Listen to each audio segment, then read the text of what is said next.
Welcome to our channel. आज का कहानी शुरू करने से पहले जल्दी से बेल आइकन को दबाकर हमारे चैनल को सब्सक्राइब कर दीजिए और नए नए कहानी देखने का मजा लीजिए। कौन आया होगा अभी? हाँ, मैं आ रही हूँ, जरा रुको।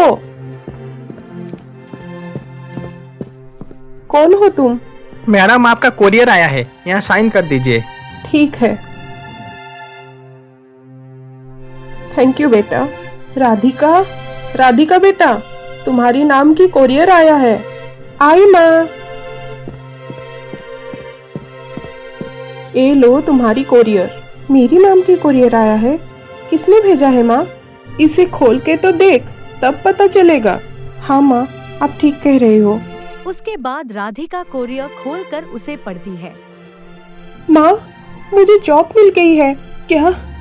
ये तो बहुत खुशी की बात है। कंग्रेचुलेशन बेटा।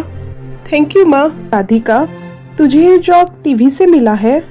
नहीं माँ, मुझे ये जॉब क्लब मूनलाइट से मिला है। ये तो कोई होटल का नाम लगता है ना बेटा? हाँ माँ।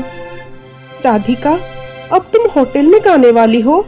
माँ, होटल मूनलाइट कोई छोटा मोटा होटल नहीं है, बहुत बड़ा और अच्छा होटल है। उनका एक क्लब है जो नाइट में ओपन रहता है, इसलिए उनको नाइट क्लब भी कहा जाता है। वहाँ पर मुझे जॉब मिली है माँ। लेकिन बेटा, तेरा क्लब में इस तरह गाना गाना मुझे कुछ ठीक नहीं लग रहा है। मुझे ऐसा लग रहा है कि ये जॉब तेरे लिए ठीक नहीं होगा। तू कहीं और जगह पे जॉब के लिए ट्राई कर। माँ, ये आप क्या कह रहे हो? आपको पता है, आजकल सभी बड़े बड़े आर्टिस्ट होटल और क्लब में भी अपना प्रोग्राम करते हैं। इसमें कोई बुरी बात नहीं है। और ऐसे भी वहाँ बहुत बड़े बड़े और अच्छे घराने के लोग आते हैं प्रोग्राम देखने के लिए। ये सब तो ठीक है राधिका, लेकिन मुझे वो क्लब कुछ ठीक नहीं लग रहा है। अगर आज तेरी पापा जिंदा होते तब भी वो वही कहते जो मैं कह रही हूँ। वो तुझे क्लब में काम करने की कभी इजाजत नहीं देते बेटा। माँ, बात अच्छे बुरे की नहीं है, बात जरूरत की है। मुझे इस जॉब की बहुत जरूरत है माँ। पापा की मौत के बाद आप कितने मुश्किलों से मुझे पाल पोस कर बड़ा किए हैं। आप भी जानते हो माँ कि मुझे ये जॉब की कितनी जरूरत है। मैं आपको वादा करती हूँ माँ, जब कोई अच्छा सा जॉब मुझे मिल जाएगा तो मैं ये जॉब छोड़ दूंगी। तब देव वहाँ पर पहुँचता है। नमस्ते आंटी, ऐसे आप दोनों क्या बात कर रहे हैं? जीतते रहो बेटा। राधिका, अब तो देव भी यहाँ है, उसका भी राय ले ले। क्या बात है आंटी? होटल मूनलाइट से राधिका के लिए अपॉइंटमेंट आया है। आज ये सिंगर राधिका को उनकी नाइट क्लब में गाना गाना पड़ेगा। अरे वाह, ये तो बहुत अच्छी बात है। ऐसे भी राधिका यही जॉब करना चाहती थी, क्यों राधिका? हाँ देव, तुम सच कह रहे हो। आज रात 8 बजे मेरी होटल के ओनर के साथ मीटिंग है जॉब को लेकर। ये तो बहुत अच्छी बात है। कांग्रेचुलेशन राधिका। सुनो, आज मैं 2 दिन के लिए नागपुर जा रहा हूँ। नागपुर? क्यों जा रहे हो? अरे, मैं एक इन्वेस्टिगेटिव रिपोर्टर हूँ। वहाँ एक ब्रिज का काम चल रहा है, लेकिन वहाँ ब्रिज में दरार पड़ने का खबर मिला है, इसलिए जाना पड़ेगा। अब तो क्या हालत बन गई हमारे देश की। ब्रिज, सड़क, डैम, इमारत, हॉस्पिटल सब बनते बनते गिर जाती है। खैर, छोड़ो इन बातों को। तुम्हें जॉब के लिए wish you all the best. अपना ख्याल रखना और मुझे फोन करते रहना। अब मैं आता हूँ। तुम भी अपना ख्याल रखना देव। उसके बाद देव नागपुर के लिए निकल पड़ता है। शाम होने पर राधिका ठीक 8 बजे होटल की ओनर राजीव माथुर से मिलती है। राजीव जी राधिका की सारे डॉक्यूमेंट्स देखते हैं। सर, मैंने भारतीय संगीत विद्यालय से म्यूजिक की पीएचडी की है और मैंने पॉप म्यूजिक भी सीखा है सर। तुम्हारी सर्टिफिकेट भी तुम्हारे बारे में सब कुछ बता रहा है राधिका। तुम एक खूबसूरत पर्सनालिटी की मालिक हो। देखो राधिका, अब तो मैं तुम्हें और तुम्हारी सर्टिफिकेट सब देख लिया। अब मैं तुम्हारी आवाज सुनना चाहता हूँ। ठीक है सर। लग जा गले कि फिर हंसी रात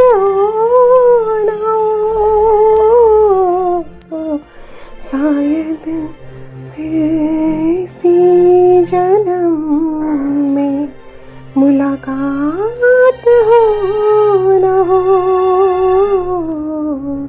लग जा गले कि फिर हंसी रात हो ना हो, शायद फिर इसी जन्म में मुलाकात हो ना हो,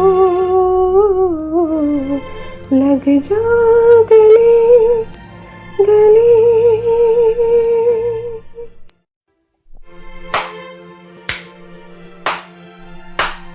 वाह, बहुत मीठी आवाज है तुम्हारी राधिका, मुझे बहुत पसंद आया। देखो राधिका, तुम्हारे पहले यहाँ जो सिंगर थी मैंने उसे 40,000 महीने देता था, लेकिन तुम्हारी पर्सनालिटी और आवाज को देखकर मैंने तुम्हें महीने 50,000 देने का फैसला किया है। आगे तुम्हारी मर्जी। इसमें मैं क्या कहूँ सर, मुझे इस जॉब की बहुत जरूरत थी। थैंक यू मुझे ये जॉब देने के लिए। इसे सर, मैं कब से जॉब ज्वाइन कर सकती हूँ? कल से ही तुम जॉब ज्वाइन कर सकती हो। अच्छा ठीक है, थैंक यू सर, मैं कल से ज्वाइन कर लूंगी। उसके बाद राधिका घर चली आती है। माँ, मेरी जॉब पक्की हो गई है। होटल के ओनर राजीव सर को मेरी आवाज बहुत पसंद आया है। उन्होंने मुझे महीने में 50,000 देने की तय किए हैं माँ, और कल से मैं उनकी नाइट क्लब में गाना गा सकती हूँ माँ। क्या हुआ माँ, आप खुश नहीं हो? ऐसी कोई बात नहीं है राधिका, तुझे जॉब मिल गई, तू खुश है तो मैं खुश कैसे नहीं रहूंगी। तेरी खुशी में ही तो मेरी खुशी है बेटा। बस मुझे तेरी चिंता हो रही है। एक तो तुझे क्लब में जॉब मिला है और ऊपर से नाइट शिफ्ट। इस बात को सोच सोच कर थोड़ा परेशान लग रहा है बेटा। आप चिंता मत कीजिए माँ, मुझे कुछ नहीं होगा। मैं आपकी बेटी हूँ, मैं अपना ख्याल रख सकती हूँ माँ। आप ज्यादा टेंशन मत होइए। अब चलिए, बहुत रात हो चुकी है, अब सो जाइए। उठिए माँ। उसके बाद राधिका की माँ सो जाती है। तब देव का कॉल आता है। हेलो देव, तुम नागपुर ठीक से पहुँच गए ना? हाँ, मैं पहुंच गया। तुम बताओ, तुम्हारा होटल की ओनर मिस्टर राजीव के साथ मीटिंग कैसा रहा? मीटिंग तो बहुत अच्छी रही देव। उन्होंने मुझे महीने 50,000 देने का तय किए हैं। ये तो बहुत अच्छी बात है। तुम्हें अच्छी सैलरी के साथ साथ तुम्हारी पसंदीदा जॉब भी मिल गया। अब तो तुम बहुत खुश हो ना? खुश तो मैं बहुत हूँ देव, लेकिन माँ खुश नहीं है। उन्हें मेरी क्लब में देर रात तक काम करना पसंद नहीं है। माँ की उदासी को देखकर मुझे भी थोड़ा ठीक नहीं लग रहा है। मैं ये जॉब छोड़ नहीं सकती देव, इस जॉब की मुझे बहुत जरूरत है। तुम चिंता मत करो, मैं जब नागपुर से लौटूंगा तब मैं आंटी को समझाने का कोशिश जरूर करूंगा। अब रात बहुत हो गई है, तुम जाकर सो जाओ। और हाँ, कल के लिए तुम्हें फिर से all the best. Thank you Dev, bye. उसके अगले दिन राधिका होटल मूनलाइट की नाइट क्लब में पहुंचती है। वो वहाँ पर मेकअप रूम में मेकअप हो रही थी। तब उसने किसी परछाई को उसकी पीछे जाते हुए महसूस किया। कौन है? कौन है यहाँ? सुनो, तुमने यहाँ किसी को मेकअप रूम से जाते हुए देखा? नहीं तो मैडम, मैं तो यहाँ कितनी देर से खड़ा हूँ। मैं मेकअप रूम में किसी को बाहर आते हुए नहीं देखा। अच्छा ठीक है, तुम जाओ। शायद ये मेरी वहम होगा। उसके बाद राधिका गाना गाने क्लब की स्टेज पर जाती है। वो गाना गाना स्टार्ट करती है। बाहों में चलो, बाहों में चलो,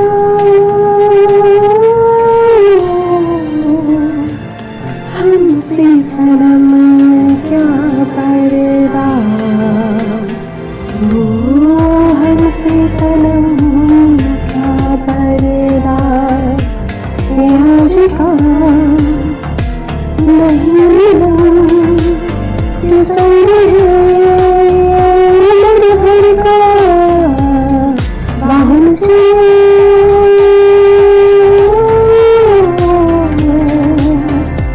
हमसे सनम क्या पर्दा,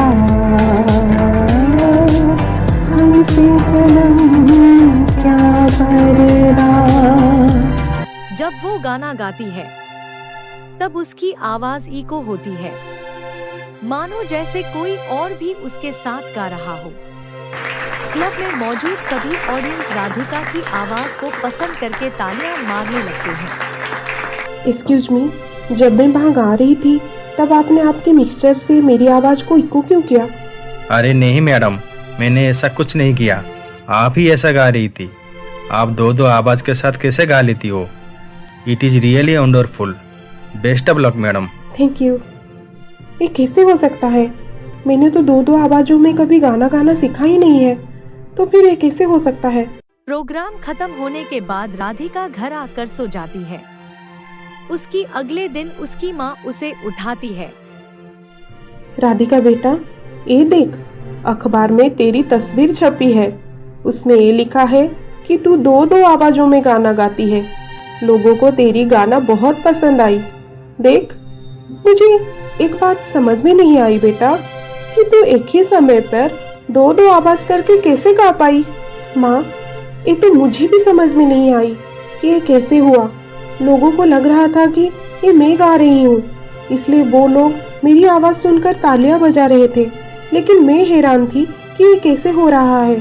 वो दूसरी आवाज मेरी नहीं थी माँ, मेरे साथ वहाँ कोई और भी गाना गा रहा था। तुमने देखा था उसको गाना गाते हुए? नहीं माँ, मैंने वहाँ पर किसी को मेरे साथ गाना गाते हुए नहीं देखा। मैं अकेली गा रही थी। ये कैसे हो सकता है राधिका? तू कह रही है कि वहाँ तेरे अलावा और कोई नहीं था गाना गाने के लिए, तो फिर दो दो आवाजें कहाँ से आ रही थी बेटा? पता नहीं माँ, हो सकता है उस म्यूजिक रूम से कोई लड़की गाना गा रही हो और मेरी नजर उस पर पड़ी ना हो, और वहाँ मौजूद लोगों को ये गलतफहमी हो गई कि मैं दो दो आवाजों से गाना गा रही हूँ। कुछ पता नहीं माँ, एक तो वहाँ पर लाइट इतनी डिम होती है और मेरा पहला दिन भी था। खैर छोड़ो माँ, जो भी हो, मेरा पहला दिन बहुत अच्छा सा गया। लोगों को मेरी आवाज बहुत अच्छी लगी माँ। आई एम सो हैप्पी माँ। मेरी बच्ची ऐसे ही हमेशा खुश रहा कर। शाम होने पर राधिका आज भी गाना गाने के लिए होटल मूनलाइट जाती है। राधिका, ये तुम्हारे लिए। ये सब क्यों सर? तुम्हें पता नहीं क्या हंगामा हो गया? तुम तो एक ही रात में स्टार बन गई राधिका। सबकी जुबान पर बस तुम्हारा ही नाम है। इतनी पब्लिसिटी मिली है तुम्हारी प्रोग्राम को कि आज सुबह से सारी टेबल बुक हो गए। तुमने तो कमाल ही कर दिया Radhika. I am proud of you. Thank you sir. ऐसे राधिका देखा जाए तो इस तारीफ की थोड़ी सी हकदार मैं भी हूँ, क्योंकि मैंने तुम्हें पहली बार देखा, तुम्हारी गाना सुना और तुम्हें सिलेक्ट कर दिया। अब मैं फक्र से कह सकता हूँ कि राधिका मेरी खोज है। अब तो अखबार वाले तुम्हारे साथ साथ मेरा भी इंटरव्यू लेंगे, इसलिए तुम्हें मेरी दावत कबूलना ही पड़ेगा। दावत? कैसी दावत? अरे तुम तो हैरान हो गए। दावत मतलब जरा बैठेंगे, खाना वाना साथ में खाएंगे, गपशप करेंगे और जानेंगे तुम्हारे बारे में। तुम बड़ी कमाल की आर्टिस्ट हो। अब तुम्हारे लिए मेरे दिमाग में बहुत बड़ी स्कीम है। मैं कुछ समझी नहीं सर। समझने की जरूरत अभी नहीं है राधिका। तुम देखना, मैं तुम्हें कहां से कहां तक पहुंचाऊंगा। सर, मेरी प्रोग्राम का समय हो रहा है और मुझे रेडी भी होना है। हाँ, तुम जाओ, हम बाद में कभी बात करेंगे। पता नहीं वो कौन है जिसकी वजह से लोग मेरी तारीफ कर रहे हैं। तब अचानक से एसी ऑन हो जाती है। एसी तो अभी बंद था, ये अचानक से चालू कैसे हो गया? पता नहीं मेरे साथ क्या हो रहा है। तब फिर से राधिका को लगा कि कोई उस कमरे में है। कौन है? कौन है यहाँ? मेरे सामने आओ। यहाँ तो कोई भी नहीं है, लेकिन मुझे ऐसा क्यों लग रहा है कि यहाँ कोई तो है जो मुझे दिखाई नहीं दे रहा है। उसके बाद राधिका गाना गाने क्लब की स्टेज में जाती है। आज भी उससे दो दो आवाजों में गाना गाता हुआ सुनाई देती है। वहाँ पे मौजूद सबने तालियों से राधिका की तारीफ कर रहे थे, लेकिन राधिका हैरान और चुप थी। राधिका अपनी प्रोग्राम खत्म करके जब होटल से बाहर आ रही थी, तब उसने फिर से एक परछाई को देखती है। वो परछाई अब उसकी पीछा करने लगती है। राधिका डर के मारे एक टैक्सी में बैठकर देव के घर जाती है।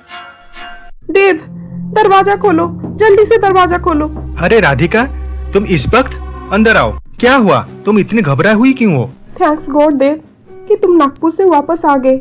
मैं तो रास्ते भर ये सोच रही थी कि तुम नागपुर से वापस आए होंगे या नहीं, और ऊपर से तुम्हारा फोन भी नहीं लग रहा था। मैं तो आज शाम को वापस आ गया था। ऐसे तुम्हें तुम्हारी कल की कामयाबी के लिए बहुत बहुत बधाई हो। Many congratulations. तुमने तो स्टेज में धमाल मचा दिया है। तुम्हारी प्रोग्राम सारी अखबारों की हेडलाइन बन चुकी है। अरे काय की कंग्रेचुलेशन, तुम बेकार में मेरी तारीफ कर रहे हो। राधिका, क्या हुआ? तुम ऐसे क्यों कह रहे हो? एक काम करो, तुम यहाँ आराम से बैठो और मुझे बताओ कि क्या हुआ है। मुझे कुछ समझ में नहीं आ रहा है देव कि मैं तुम्हें क्या कहूँ। मेरी बात सुनने के बाद तुम मेरी विश्वास करोगे या फिर नहीं? तुम पहले बताओ तो सही, बात क्या है? आज तो मैं अखबार में तुम्हारी तस्वीर देखकर बहुत खुश था। मुझे ये लग रहा था कि तुम भी खुश होगी, लेकिन तुम तो परेशान हो।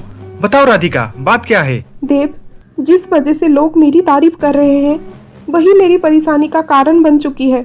लेकिन इसमें परेशानी क्या है? लोग मेरी तारीफ इसलिए कर रहे हैं कि मैं एक साथ दो दो आवाजों में गाना गाती हूँ। हाँ राधिका, सारी अखबारों में यही खबर आई है।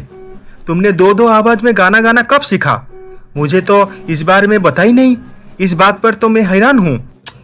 मैं एक साथ दो दो आवाजों में गाना नहीं गाती देव, इसमें सिर्फ एक आवाज मेरी है। क्या? तो फिर दूसरी आवाज किसकी है? मुझे ये सब नहीं पता देव। मुझे ऐसा लगता है कि जैसे मेरे साथ स्टेज में कोई और भी गाना गाता है, लेकिन वो मुझे कभी दिखाई नहीं देता। ओह कम ऑन राधिका, मजाक करना बंद करो। ये मजाक नहीं है देव, मेरी बातों का विश्वास करो। कल तक तो मुझे सिर्फ आवाज सुनाई देती थी, लेकिन आज तो मैंने साफ साफ महसूस किया कि मेरे साथ स्टेज पर कोई है। मैंने एक परछाई भी देखी जो होटल में मेरा पीछा कर रहा था। वो परछाई किसका था? वो कौन है? पता नहीं देव, वो एक साया सा है। अरे यार, वो एक नाइट क्लब है। इतने सारे लोग होते हैं वहाँ पर, और तुम्हारे साथ स्टेज पर म्यूजिक बजाने वाले लोग भी होंगे। जो तुम महसूस करते हो वो सब भी वही महसूस करते होंगे। यही तो सबसे बड़ी परेशानी के कारण है देव। जो मैं महसूस करती हूँ वो सब महसूस नहीं कर पाते हैं। मैं पूछा था कुछ लोगों को, सब कहते हैं कि ये मैं ही कर रही हूँ। ये तो बहुत कंफ्यूजिंग की बात है। तुम्हारी बात मानने के मुझे कोई वजह नजर नहीं आती। अब इस वजह को कैसे साबित करूँ? मेरी तो कुछ समझ में नहीं आ रहा है देव। देखो राधिका, मेरा ख्याल है उस नाइट क्लब की लाइटनिंग वो माहौल हो सकता है। लाइट और शेड में ऑडियंस के बीच तुम दो दो आवाज में तो गाना गा दिया, लेकिन तुम अपनी सामर्थ्य पर बिल्कुल अनजान हो। ऐसा कैसे हो सकता है देव? मेरे लिए ये बात साबित करना मुश्किल ही नहीं बल्कि नामुमकिन हो गया है, और कोई मेरी बातों को समझ ही नहीं रहा है। कितनी अरमानों के साथ मैं तुम्हारे पास आई थी, तुम भी मेरी बातों पर भरोसा नहीं कर रहे हो। अब तो सिर्फ एक ही रास्ता है, मैं जॉब छोड़ देती हूँ। अरे राधिका, ऐसा मत करना, ये तो बहुत बेवकूफी होगी। तो फिर मैं क्या करूँ? एक काम करते हैं, मैं तुम्हारे साथ कल नाइट क्लब में जाऊंगा। देखो तो सही, जो तुम्हें नजर आता है वो दूसरों को नजर क्यों नहीं आता। हाँ, यही ठीक रहेगा। काफी रात हो गया है, चलो मैं तुम्हें घर छोड़ देता हूँ। आंटी परेशान हो रही होंगी। हाँ देव, चलो, बहुत लेट हो गया है। रात की 3 बज रहे हैं और अभी तक राधिका घर नहीं लौटी। उसका मोबाइल भी नहीं लग रहा है। बाहर जाकर देखना पड़ेगा मुझे। तब देव और राधिका वहाँ पर पहुँचते हैं। देव, राधिका तुम्हारे साथ? मैं तो परेशान हो गई थी। इतनी रात हो गई है और राधिका घर नहीं पहुंची। आंटी, राधिका क्लब से घबराई हुई मेरे घर आई थी। क्या हुआ राधिका? बोल बेटा। माँ, फिर से वही सब हुआ, और आज तो मुझे ऐसा लगा कि मेरे बाजू में खड़ा होकर कोई गाना गा रहा हो। पता नहीं लोगों ने ये महसूस किया कि नहीं जो मैंने महसूस किया। और तो और मैंने वहां पर एक परछाई को भी देखा जो मेरा पीछा कर रहा था। मैं कितनी डर गई थी माँ, इसलिए मैं देव की घर चली आई उसे बताने के लिए। बेटा देव, ये सब क्या हो रहा है? कुछ नहीं आंटी, ये सब कुछ नहीं है। ये सब राधिका की भ्रम है। ये मेरा वहम है?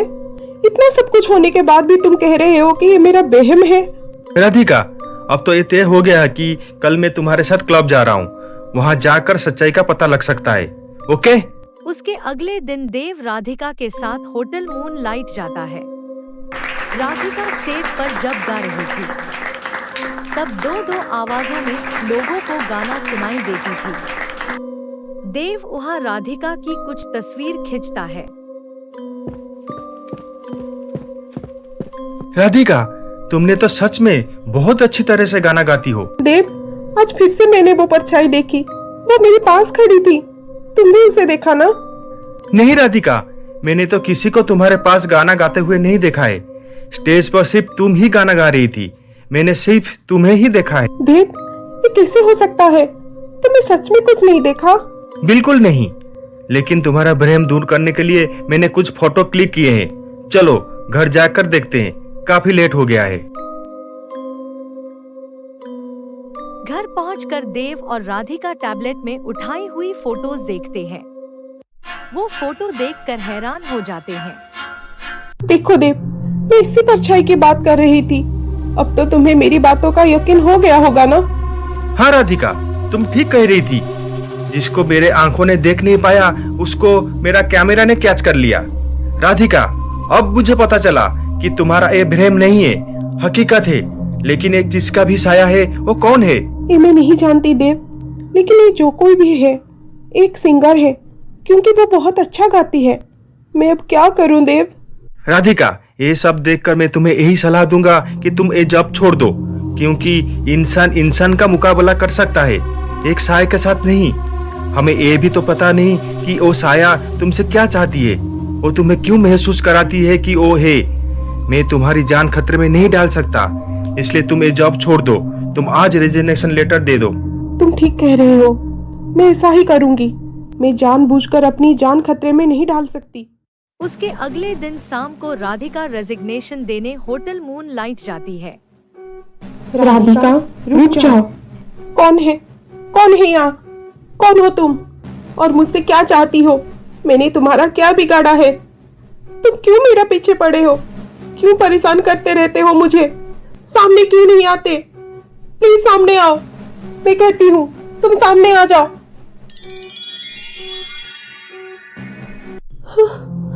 कौन हो तुम? मैं संजना हूँ। मैं वही हूँ जिसकी आवाज तुम्हारी आवाज के साथ मिलती है तो लोग तालियां बजाते हैं। मैं वही हूँ जो तुम्हें हमेशा साया के रूप में नजर आती हूँ। तुम मुझसे क्या चाहती हो? तुम मेरे पीछे क्यों पड़ी हो? मैं तुमसे क्या चाहती हूँ ये तो मैं तुम्हें बाद में बताऊंगी, लेकिन तुम्हारे लिए ये जानना बहुत जरूरी है कि इस होटल के ओनर राजीव तुमसे क्या चाहता है। अरे क्या चाहता है वो मुझसे? मैं इस क्लब में सिर्फ गाना गाने के लिए रखी गई हूँ। मैं यहाँ गाना गाती हूँ और उसकी मुझे तनख्वाह मिलती है, बस। सिर्फ गाना नहीं राधिका, ये सिर्फ तुम्हारा ख्याल है। इस क्लब में जो कुछ भी होता है वो दुनिया की नजर में पट्टी बांधने की एक साजिश है। साजिश? कैसी साजिश? मुझे इसमें कोई साजिश दिखाई नहीं दे रही है, बल्कि साजिश तो मुझे तुम्हारी इन्हीं बर्तावों में दिखाई देती है। एक छलावे की तरह आती हो तुम, कभी दिखाई देती हो, कभी दिखाई नहीं देती। इसके पीछे क्या राज है, ये तो बताओ मुझे। इस राज का शिकार कुछ दिनों के बाद तुम भी हो जाओगी राधिका। कभी तुम्हारी तरह मैं भी इसी क्लब में गाना गाती थी। तुम यहाँ गाना गाना क्यों छोड़ दिया? राधिका, अब तुमने काम का सवाल पूछा है, यही बताने के लिए तो मैं तुम्हारे सामने आई हूँ। कभी मैं भी तुम्हारी तरह इसी क्लब में गाना गाती थी। मेरी आवाज के पीछे लोग दीवाने थे। जब मैं गाती थी तो पूरी क्लब तालियों से गूंजता रहता था। राजीव सर, आप यहाँ? हाँ, बड़ी बेताबी से तुम्हारा इंतजार कर रहा था कि कब तुम प्रोग्राम खत्म करके आओगी और मैं तुमसे मिल पाऊंगा। कुछ काम था क्या सर मुझसे? अरे, तुम इतनी अच्छी तरह से गाती हो कि पूरा शहर तुम्हारी आवाज का दीवाना बन चुका है। लोग तुम्हारी गाना सुनने के लिए सुबह से क्लब में आकर प्रोग्राम की इंतजार करते हैं। लोगों की जुबान पर बस तुम्हारा ही नाम होता है, और आज तो तुमने कमाल ही कर दिया। इसलिए खुश होकर मैंने तुम्हारे लिए एक गिफ्ट लाया हूँ। इतनी महंगी गिफ्ट लाने की क्या जरूरत थी सर? मुझे गाने की तनख्वाह तो मिलती है, तो फिर इतनी महंगी गिफ्ट लाने की वजह जान सकती हूँ क्या मैं? देखो संजना, कभी कभी हमारी क्लब में बड़े खास किस्म के मेहमान आते हैं। तुम्हें उनके सामने बस उनके लिए परफॉर्म करना होगा। लेकिन राजीव सर, आपकी ये खास मेहमान यहाँ क्लब में बैठकर भी तो मेरी गाना सुन सकते हैं। नहीं संजना, ये दरअसल इतने खास किस्म के लोग होते हैं कि लोगों के सामने वो नहीं आते हैं, और ये मेरे इज्जत के सवाल भी तो है ना। आखिर वो लोग कौन हैं जो आम आदमी के बीच आना नहीं चाहते? मुझे एक बार उन लोगों से मिलना पड़ेगा। संजना, क्या हुआ? क्या सोच रही हो? कुछ नहीं सर, मुझे कब उन लोगों से मिलने जाना है? तुम्हें कहीं जाने की जरूरत नहीं है संजना। इस क्लब के ऊपर वाले कमरे में सब कुछ अरेंज किए हुए है। 1 घंटे के बाद तुम वहाँ आ जाना। सर, ये संजना है। मैंने उसे आप लोगों के बारे में सब कुछ बोल दिया है। संजना, ये सब शहर के बड़े बड़े बिजनेसमैन हैं। तुम्हें उनकी अच्छी तरह से खातिरदारी करना होगा। तुम्हें उन्हें जितना खुश करोगी वो तुम्हें उससे कहीं ज्यादा खुश कराएंगे। क्या मतलब? मतलब कि तुम हमारा दिल बहलाओ और हम तुम्हारा। अरे हमारे आगे एक अच्छा सा गीत गाओ जैसे हम सबका दिल बहल जाए। उसके बाद संजना उनके सामने गाना गाती है। उनके बीच रहकर उसे ये पता चलती है कि ये सब ड्रग्स माफिया है। वो अपने बिजनेस की थ्रू शहर की हर जगह ड्रग्स सप्लाई करते हैं। ये लोग तो ड्रग्स माफिया हैं। इन लोगों की वजह से ना जाने कितनी मासूमों को हर रोज मौत की सामना करना पड़ता है। कितनी मासूमों की जिंदगी बर्बाद होता है। ये सब नाम के बिजनेसमैन हैं। बिजनेस के नाम पर ये लोग ना जाने कितने गलत काम करते रहते हैं और उनका साथ इस क्लब की ओनर राजीव भी दे रहा है। मैं इन सबको पुलिस के हवाले जरूर करवाऊंगी। मैं अभी पुलिस को फोन करती हूँ। ऐसे कहकर संजना पुलिस को फोन लगा रही थी। तब राजीव आकर उससे फोन छीन लेता है। संजना, संजना, मैंने तुम्हें कहा था ना ये सब मेरे खास मेहमान है। तुम्हें उनका ख्याल रखना होगा। लेकिन तुम तो उनके खिलाफ सबूत ढूंढने लगी। पुलिस को फोन करने जा रही थी। हाँ, मैं पुलिस को फोन कर रही थी। तुम्हें क्या लगा था मैं इन जैसे गिरे हुए लोगों का दिल बहलाऊंगी? मैं तुम सबकी असली चेहरा सबके सामने लेकर आऊंगी। तुम सबको सजा दिलवाऊंगी। ड्रग्स के कारोबार के साथ साथ ना जाने कितने गलत काम करते रहते हो तुम लोग। मैं तुम लोगों को नहीं छोड़ूंगी। सबको हवालात के अंदर करवाऊंगी। तुम यहाँ से जिंदा वापस आओगी तब तो सबके सामने बता पाओगी। राजीव, ये लड़की हमारे लिए खतरा बन चुकी है। उसको अपनी रास्ते से हटाना होगा। जो हमारा साथ देगा वो ही जिंदा रहेगा, वरना उसको मौत मिलेगी। इतना कहकर वो लोग संजना को गोली मार देते हैं। मुझे मारने के बाद उन जालिमों ने मेरी लाश को जंगल में दफना दिया। किसी को इस बात की पता भी नहीं चला कि मैं मर चुकी हूँ। तुम मर चुकी हो? कहीं तुम तो मुझे कोई नुकसान नहीं पहुँचाओगी ना? नहीं राधिका, नहीं। तुम्हें मुझे डरने की कोई जरूरत नहीं है। माना कि मैं एक आत्मा हूँ, लेकिन मैं तुम्हें यहाँ नुकसान पहुँचाने नहीं आई हूँ। मैं तुम्हारी मदद करने यहाँ आई हूँ। राधिका, अब तुम्हें मेरी जगह पर इस क्लब में गाना गाने के लिए नौकरी मिली है। जिस तरह मुझे राजीव ने फोर्स किया था उसकी खास मेहमानों के सामने परफॉर्म करने के लिए, उस तरह वो तुम्हें भी फोर्स करेगा। अगर तुम उसकी बात मान ली तो तुम उन जालिमों की हवस की शिकार बन जाओगी। नहीं संजना, नहीं, मैं ऐसा कुछ नहीं करूंगी। अरे मैं तो तुम्हारी डर की वजह से आज ये नौकरी छोड़ने के लिए रेजिग्नेशन देने आई थी। अब मैं समझी कि यहाँ क्या हो रहा है। अब उनका अगला निशाना मैं ही हूँ। राधिका, मैं तुमसे विनती करती हूँ, तुम्हारे आगे हाथ जोड़ती हूँ, तुम प्लीज ये नौकरी मत छोड़ना। क्या संजना, तुम क्या चाहती हो कि तुम्हारी तरह मेरी जिंदगी भी खत्म हो जाए? मैं भी उन जालिमों की शिकार बन जाऊं? नहीं राधिका, नहीं, तुम मुझे गलत समझ रही हो। मैं ऐसा कभी नहीं चाहती। मैं तो तुम्हारी जरिए पूरी दुनिया के सामने राजीव और उसकी मेहमानों का असली चेहरा दुनिया के सामने लाना चाहती हूँ। उस ड्रग्स माफिया को उनकी किए की सजा दिलवाना चाहती हूँ, ताकि वो किसी मासूमों की जिंदगी बर्बाद ना कर पाए। संजना, अब मैं ये नौकरी नहीं छोड़ूंगी। जिस काम को तुम पूरा नहीं कर सकी, अब मैं उसे पूरा करूंगी। राधिका, ये बड़ा खतरनाक खेल है और वो लोग भी बड़े खतरनाक लोग हैं। देखो, उन लोगों ने मुझे मार दिया और किसी को यह भी पता नहीं चला कि मैं मर चुकी हूँ। लोग अब भी ये समझ रहे हैं कि मैं नौकरी छोड़कर चली गई हूँ। संजना, मैं उनका मुकाबला करूंगी, क्योंकि इस खेल में मैं अकेली नहीं हूँ, मेरे साथ देव भी है। बस राधिका, मैं यही सुनना चाहती थी। मेरी भटकती हुई आत्मा को उस दिन शांति मिलेगा जिस दिन उस पापियों को उनकी किए की सजा मिल पाएगा। तुम आगे बढ़ो राधिका, मैं तुम्हारी साथ हूँ। इतना कहकर संजना की आत्मा वहाँ से चली जाती है। उसके बाद राधिका घर आकर देव को सारी बात बताती है। ये तुम क्या कह रही हो राधिका? ये सच है देव, वो साया नहीं, एक आत्मा है, सिंगर संजना की आत्मा। राधिका, मुझे तुम्हारी बातों पर यकीन नहीं हो रही है कि वो आत्मा तुमसे मिली और तुम्हें ये सब बताया। हाँ देव, ये सच है। संजना की आत्मा ने मुझे सब कुछ बताया, इसलिए मैंने ये फैसला किया है कि मैं अब एक नौकरी नहीं छोड़ूंगी। राधिका, मुझे तुम पर पूरा भरोसा है, लेकिन जो तुम कह रही हो वो तुम्हारा ख्वाब तो नहीं है जो तुम सच समझ रही हो। देव, क्या अभी तुम इसे मेरी बहन समझ रहे हो? अरे तुमने भी तो उसकी साया फोटोग्राफ में देखा था। ये सब तो ठीक है राधिका, लेकिन ये बात हकीकत से कोसों दूर है। कोई इसे सच नहीं मानेगा। देव, देव, यही संजना की आत्मा है। हाँ देव, मैं ही संजना की आत्मा हूँ। मैं कोई बहन नहीं हूँ, मैं सच में हूँ। मैं ही राधिका को मेरी सच्चाई बताई थी। देव, अब तो तुमको यकीन हो गया होगा ना कि मैं सच बोल रही थी। अब तो तुम मेरे साथ दोगे ना? हाँ राधिका, मैं तुम्हारा साथ जरूर दूंगा। उसके अगले दिन शाम को राधिका क्लब में गाना गाने जाती है। प्रोग्राम खत्म होने के बाद होटल की ओनर राजीव उसे मिलता है।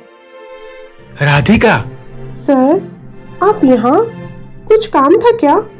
राधिका, अब मैं तुम्हें कितनी कामयाबी पर शुक्रिया अदा करूं कुछ समझ में नहीं आ रहा है। अब तो तुम्हारा हर प्रोग्राम कामयाबी के शिखर छू रहा है। लोग तुम्हारी तारीफों की फूल बरसा रहे हैं। मैं इतना खुश हूँ कि मैं तुम्हें ये बयान नहीं कर सकता।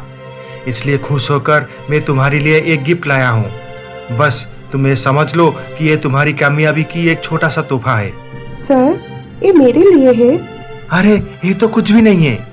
ये तोहफा तो तुम जैसे टैलेंटेड आर्टिस्ट के लिए छोटा सा है। तो क्या सर, आपको ये लगता है कि मैं इस तोहफे से ज्यादा पाने की हकदार हूँ?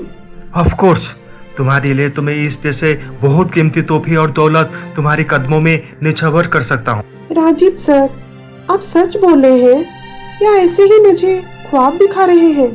नहीं राधिका, मैं जो कह रहा हूँ सच कह रहा हूँ। हमारी इस क्लब में बड़े बड़े लोग आते हैं मेरा मेहमान बनकर।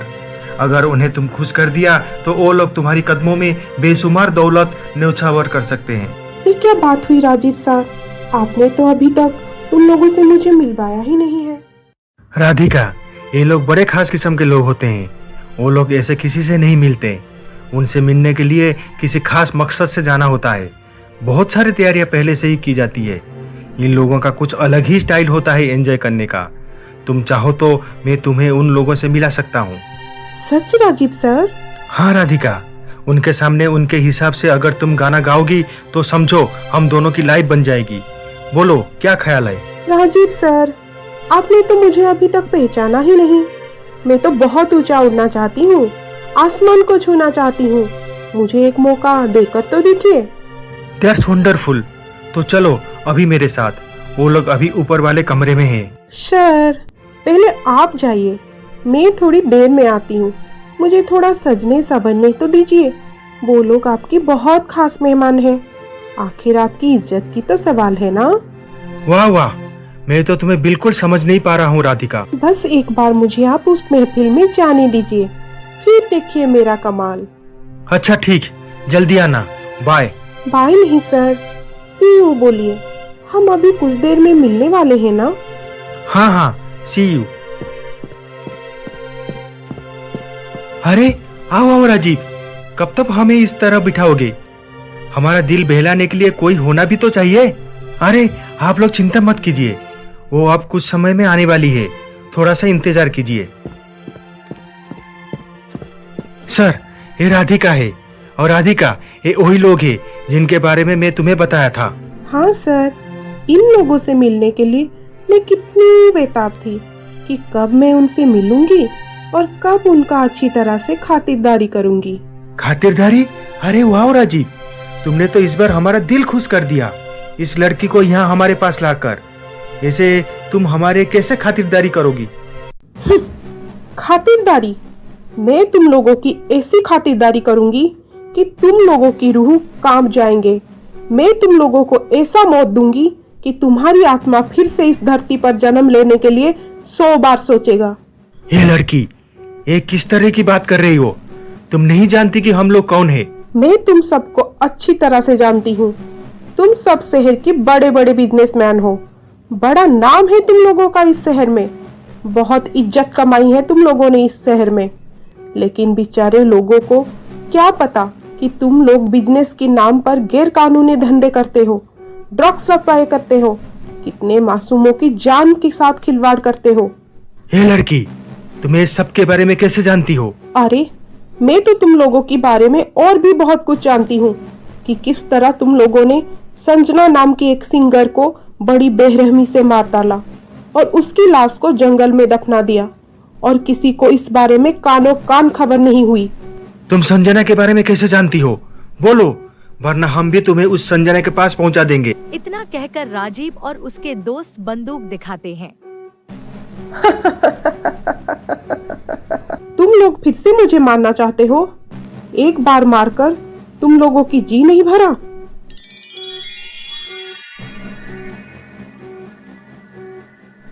संजना, तुम तो मर चुकी थी ना?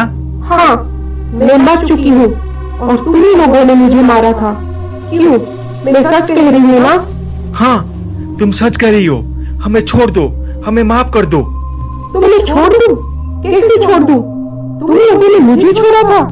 सच्चाई जानने के बाद मैंने तुम लोगों का विरोध किया था, लेकिन तुम लोगों ने मुझे मार डाला।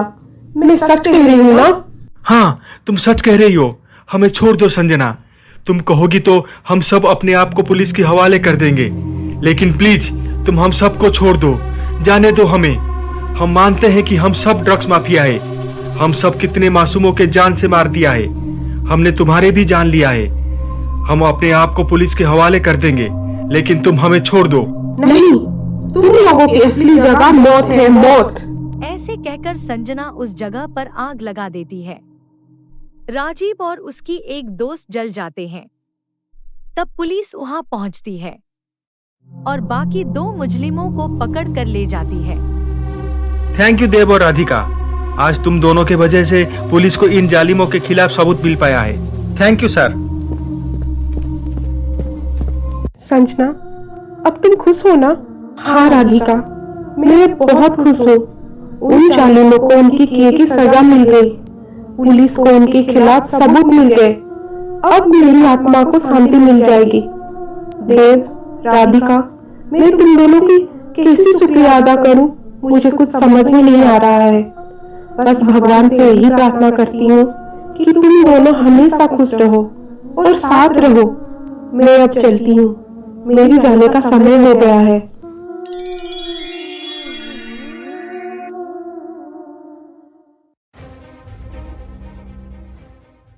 आपको मेरी वीडियो अच्छी लगी है तो अपने फ्रेंड्स के साथ शेयर जरूर कीजिए और हाँ दोस्तों, लाइक और सब्सक्राइब करना मत भूलिए।